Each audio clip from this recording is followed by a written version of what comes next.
আপনাকে খেতেই হবে। ভোট প্রচারে সোহমের হাতে হরলিক্স ধরিয়ে দিলেন এক মহিলা। ভোটারের এমন ভালোবাসায় একটু বিব্রত বোধ হয়েছিলেন হরলিক্স বয় সোহম চক্রবর্তী। বিষয়টিকে সামাল দিতে মহিলার আবদারে কি উত্তর দিলেন এই তারকা প্রার্থী জানেন? এরপরই সেই ভিডিও ভাইরাল হয় নেট দুনিয়ায়। তবে বিষয়টিকে নিয়ে প্রায় সকলেই মজার ঘটনা বলেই ব্যাখ্যা করেছেন। নদিয়ার করিমপুরের তখন চড়া রোদে জনসংযোগ সারছেন তৃণমূল প্রার্থী সোহম চক্রবর্তী। হঠাৎই ভিড় ঠেলে সামনে এসে দাঁড়ালেন এক মহিলা। হাতে তার স্টিলের থালা, আর তাতে সাজানো রয়েছে হরলিক্সের দুটি পাউচ। কাঁচি দিয়ে পাউচ কেটে সোহমের হাতে ধরিয়ে দিয়ে ওই মহিলার শটান আবদার, আপনাকে খেতেই হবে। ছোটবেলা থেকে আপনার সিনেমা দেখে বড় হয়েছি, এই আবদারটুকু ফেলবেন না। মুহূর্তের জন্য থমকে গেল প্রচারের গতি। চারিদিকে তখন ফিসফাস হাসির রোল।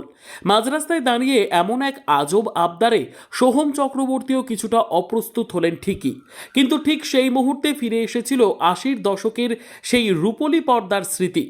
জনপ্রিয় ছোট বউ সিনেমায় একরত্তি মাস্টার বিট্টু সন্ধ্যা রায়ের আঁচল ধরে বায়না ধরেছিল, মা মা একটু হরলিক্স দাও না মা, চেটে চেটে খাবো। ছোট বউ সিনেমার সেই ছোট্ট ছেলেটি আজকের সুপারস্টার সোহম চক্রবর্তী। কয়েক দশক পেরিয়ে আজ রাজনীতির পোড় খাওয়া সৈনিক, কিন্তু বাংলার সাধারণ মানুষের মনে তার হরলিক্স বয় ইমেজ যে আজও কতটা আবেগের, এই ভাইরাল ঘটনাই তার প্রমাণ। তবে চমক তখনও বাকি ছিল। প্রচারের সিরিয়াস মেজাজে এমন নস্টালজিক আবদারকে যেভাবে সোহম হ্যান্ডেল করলেন, তাতেই কেল্লাফতে। প্রথমে কিছুটা বিব্রত বোধ করলেও পরক্ষণেই অভিনেতা থেকে ঝানু রাজনীতিকের মতো উত্তর দিলেন তিনি। মুখে চওড়া হাসি ধরে রেখে পাশে দাঁড়িয়ে থাকা একঝাঁক শিশুর দিকে আঙুল দেখিয়ে বিনম্রভাবে বললেন, এই ছোট বাচ্চাগুলো আছে, বরং ওদের দিন, ওরা খেলে শরীরের বেশি কাজে দেবে। আসলে সোহমের এই চটজলদি উত্তর ছিল অনেকটা মাস্টার স্ট্রোকের মতো।